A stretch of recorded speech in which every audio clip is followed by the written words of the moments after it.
Fala, seus lindões, Chrysler aqui, e no vídeo de hoje a gente vai falar sobre as streamers, porque vai ser um assunto que vai ser bastante falado em 2020. Pra quem acompanha aqui o meu canal sabe que eu recomendo bastante as séries da Netflix, então obviamente eu tô bastante ligada com esse assunto, e é por isso que no vídeo de hoje a gente vai falar sobre essas streamers que vão surgir. A gente também vai falar os reflexos disso no Brasil, alguns preços, mesmo que não sejam divulgados ainda, né? Como que vai ser esse consumo e como que ele pode até afetar mesmo o cinema aqui no Brasil e, lógico, algumas soluções que a gente pode encontrar aí para o brasileiro nessa nova era das streamers. Então, olha, para você não perder nada sobre as novidades dos filmes e das séries, se inscreve aqui no canal e clica no sininho para receber notificação para quando tiver um vídeo novo, que eu sempre tô trazendo as novidades aqui no canal em primeira mão. Aqui tem playlist de análise de série, de filme, teoria, análise de trailer, final explicado e muito mais. Durante esse ano de 2019,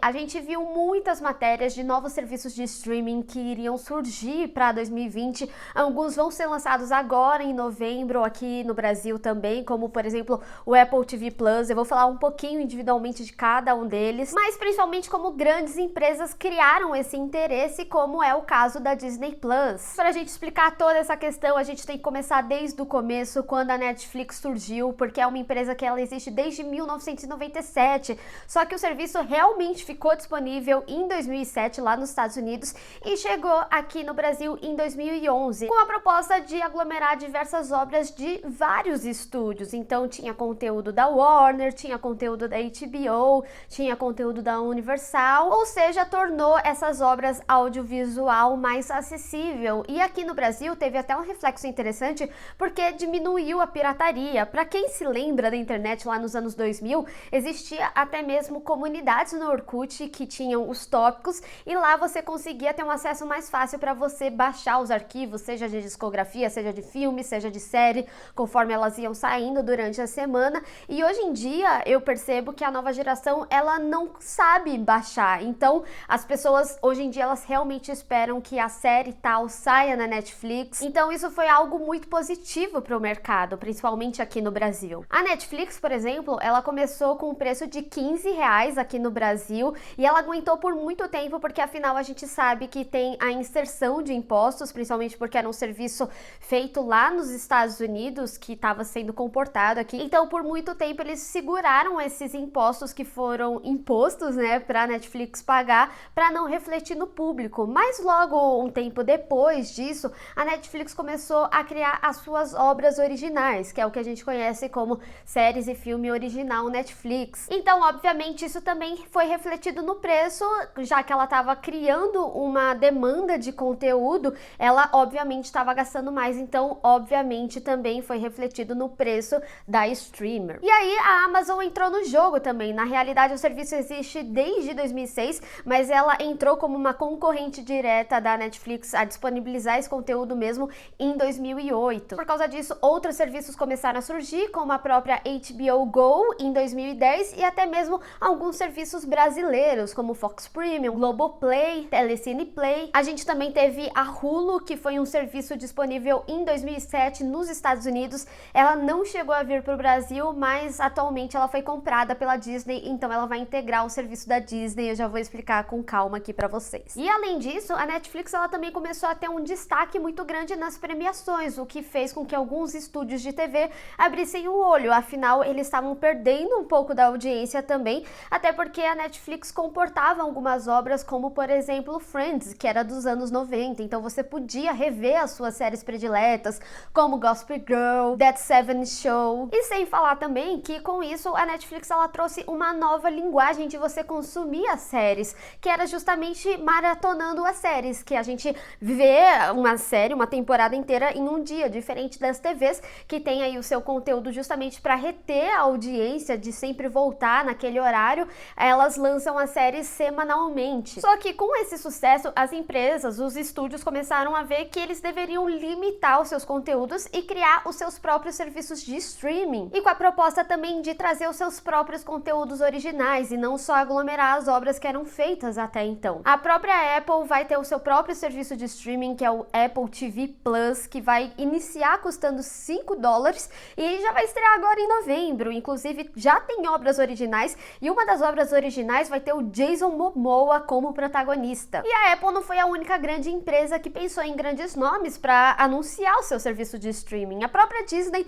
agora na Comic Con e na D23, anunciou, além da fase 4 da Marvel, que vem com a Natalie Portman, simplesmente, ela também anunciou que o Mahershala Ali vai estar na sua fase 5. Para quem não sabe, Mahershala Ali é um grande vencedor do Oscar. E lógico que isso tem muito a ver com a notoriedade que a Netflix ganhou ao longo aí das premiações, com também grandes nomes como a Sandra Bullock em Bird Box. Isso também se refletiu nas produções, então a gente já teve grandes nomes envolvidos como David Lynch, J.J. Abrams, o próprio Ryan Murphy e recentemente a Apple TV Plus anunciou que o M. Shyamalan vai estar em alguma das suas obras originais. Então só com isso a gente já consegue ver como que as streamers mudaram a indústria do entretenimento. Alguns atores até revelaram que é muito mais fácil trabalhar para elas do que para Hollywood, porque é legal trabalhar com gente legal. Mas isso também leva a gente a refletir como que vai ser o reflexo no público. Obviamente tem coisas boas,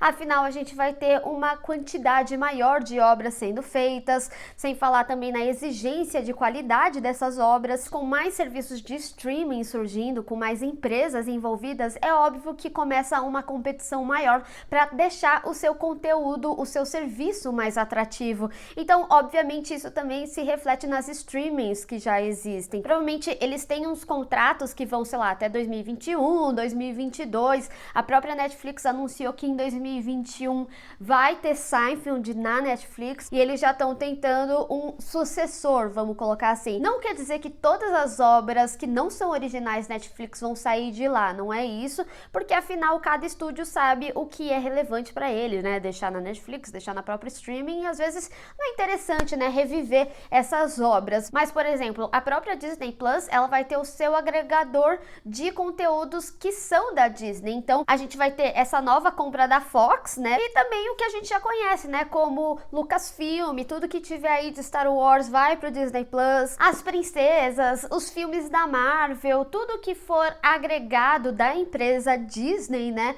vai estar aí nesse serviço de streaming do Disney Plus. Além disso, eles também vão oferecer o ESPN Plus, que faz a parte de esporte deles, e também tem uma assinatura que é agregador, já vou falar de cada assinatura, vai com calma. Além do Disney Plus, a gente também vai ter o HBO Max. Não é o HBO Go que a gente conhece hoje em dia, em que ele é um serviço on demand, né, em que você tem acesso se você tiver a assinatura da HBO, mas a HBO Max, ela vai agregar todos os canais da Turner. Então, o que tiver de Warner, TNT, a TBS, a própria DC Comics, e com isso é óbvio que a competição ela vai aumentar, porque cada empresa vai fazer uma competição com os produtos que cada um tem, e não só isso, mas também no preço. Os preços vão ficar mais agressivos também. Por exemplo, a Disney Plus, ela vai iniciar o seu serviço custando $7, mas se você também quiser o ESPN Plus, vai custar $12. A HBO Max vai custar $15 e o Amazon atualmente custa $13 nos Estados Unidos. Parece um pouco injusto a Netflix, porque afinal ela tá aí há muito tempo, né? Principalmente porque ela vai acabar perdendo algum conteúdo.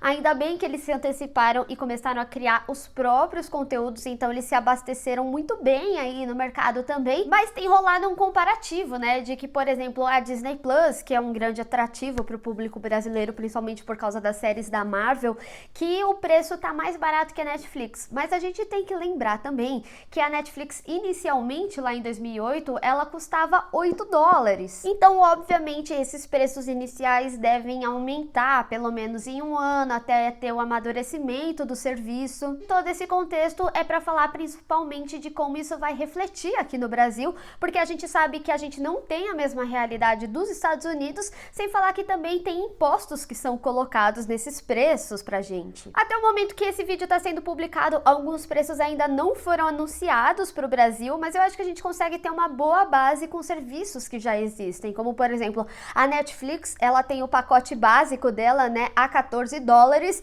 e o máximo, que é aquele Ultra HD e tudo mais, é $16. Esses mesmos pacotes aqui no Brasil, eles custam de R$22 até R$46. A própria Amazon, por exemplo, lá nos Estados Unidos, ela custa $13 e aqui no Brasil, R$15. Com essas duas empresas, a gente já consegue exemplificar como que cada preço se reflete. Por exemplo, a Amazon, ela consegue reter muito mais o imposto para que o público não sinta, mas em contrapartida, a Netflix faz muito mais obras originais anualmente. Ela acaba gastando mais para produzir esse conteúdo para você. Tendo em vista isso, é bem capaz que a Disney Plus, que ela tem o preço inicial de $6 até $12, né? Ela acabe chegando aí no Brasil em torno de uns 20 a 35 reais. Se a gente considerar alguns impostos que vão ser colocados, mas se a gente pegar a cotação real, né, do dólar, que hoje em dia está um pouco mais de R$4, a gente vai consumir esse serviço por R$28, né, no valor máximo,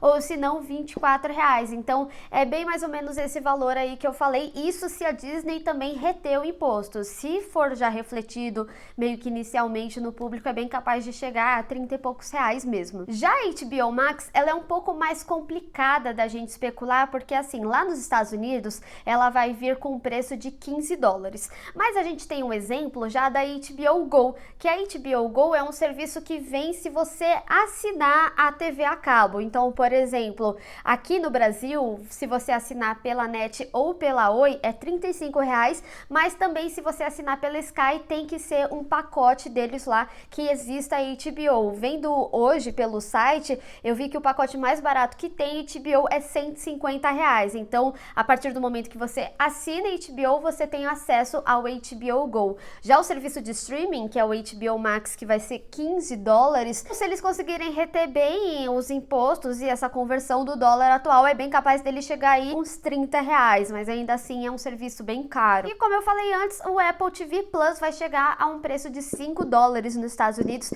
então é bem capaz da gente pagar inicialmente uns R$10, que era mais ou menos o que a Amazon fazia, né? A Amazon tinha falado que era R$15, mas na realidade é R$7,90 nos 6 primeiros meses, então você consegue economizar bastante inicialmente. Mas aí, meus queridos, é aí que a problemática começa a acontecer, porque os serviços de streaming acabam virando meio que uma TV a cabo. Isso sem considerar outros serviços que a gente acaba pagando, como os serviços de música, tipo Spotify, o Apple Music, que ficam aí em torno de R$14 até 20 e pouco, né? Se você fizer um plano família, afinal você divide, já estamos vendo que não tá fácil. E sem falar também os outros agregadores que a gente já conhece, né? Tem o Telecine Play, tem o Fox Premium, tem o Globoplay aqui no Brasil e também, para quem gosta de anime, tem o Crunchyroll, que tá aí R$25. Além de, claro, o valor que você já paga pela internet só para você ter acesso a esses serviços de streaming. A era digital não parece tão barata para o povo brasileiro. E é por isso que esses serviços de streaming, eles precisam pensar em como comportar os seus outros públicos que não estejam nos Estados Unidos. Por exemplo, a própria Amazon recentemente anunciou um agregador dos seus próprios serviços custando R$9,90. Então, antes você pagava R$14,90 só para você ter o serviço da Amazon Prime Video.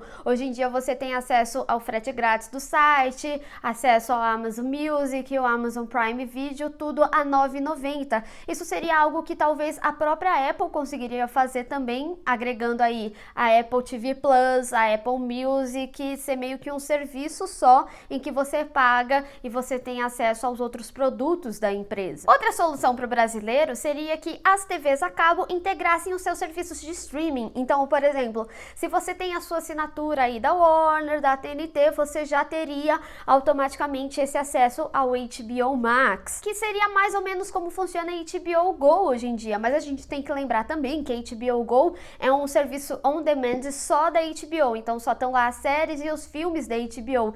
Então talvez as TVs a cabo, elas mudariam a forma de vender os seus pacotes, né? Então, por exemplo, se elas quisessem te vender os serviços da Turner, então aí você já tem Warner, TNT, HBO e etc, você teria esse acesso ao HBO Max, teria que ser algo meio como uma assinatura única mesmo. Outra solução também seria que os serviços de internet bonificassem os seus clientes, que é mais ou menos o que os serviços de telefonia hoje em dia fazem com WhatsApp e Netflix, né? Eles cobram lá tipo, você tem um pacote de 100 minutos e de tantos gigas de internet, aí você tem a mesma quantidade de giga para você consumir na Netflix e no WhatsApp sem cobrar, né, do seu pacote de dados. Então talvez os serviços de internet poderiam fazer algo assim, você assina a internet aqui e você ganha o acesso por tantos meses ou por um ano da Netflix, da Amazon, da HBO Max ou da Disney Plus. Outra solução que eu pensei também, mas eu acredito que seja algo para um futuro bem distante, quando as empresas começarem a perceber que é uma grande problemática para elas, que as pessoas não estão consumindo como elas queriam nos outros países, é que existisse um agregador dessas streamers, porque é mais ou menos que nem seria o Spotify e o Apple Music, que eles disponibilizam, né, os discos dos artistas e aí você compra aqueles que você quiser. Então esse agregador traria esse conteúdo que você pode comprar individualmente ou que você paga uma mensalidade e tem acesso enquanto você consome a internet, o que basicamente foi a Netflix no seu início. A grande problemática disso tudo é que se a gente não achar uma solução para o público brasileiro, é bem capaz que isso acabe aumentando de novo a pirataria, e sem falar que isso também pode refletir no cinema, porque afinal a gente está falando de gastar mais R$30 só para você ir assistir um filme, sendo que algumas streamings, né, como por exemplo a Disney Plus, tem essa proposta de fazer o seu serviço conversar com o universo. Então eles até falaram sobre apresentar alguns heróis que na série, né, que iria ali pro MCU no cinema, então você meio que teria que consumir os dois para você entender todo aquele universo. Obviamente para quem é mais fanático vai acabar, mas por exemplo, eu tô focando lógico num público que nem minha mãe, que vai no cinema, assiste o Tony Stark e ama ele, sabe? E talvez não tenha um entendimento do filme porque ela não conhece aquele personagem, não teve uma introdução prévia. Lógico que isso também é uma discussão mais longa, né? Eu acredito, porque isso mudaria a forma em que a Marvel também conversaria com seu público e etc. Mas com certeza o brasileiro, dando preferência aí para alguns serviços, ele vai deixar de ir no cinema porque afinal é mais R$30, é quase mais um serviço de streaming que ele vai pagar para assistir um filme. Mas é por isso que agora eu convido vocês a me ajudar a achar outras soluções que seria para o público brasileiro, e também eu quero saber de vocês, se você tiver que dar preferência para um ou dois serviços de streaming, qual que você vai dar preferência lá em 2020? Vamos discutir. Bem, pessoal, espero que vocês tenham gostado desse vídeo. Não esqueça de deixar o seu gostei e compartilhar nas redes sociais, inclusive me segue lá, compartilha também no WhatsApp esse vídeo, porque, gente, é do interesse de todo mundo saber como que vai ser isso pra gente lá em 2020. Então, olha, se inscreve no canal e clica no sininho pra receber notificação pra quando tiver um vídeo novo. Te vejo no próximo. Tchau!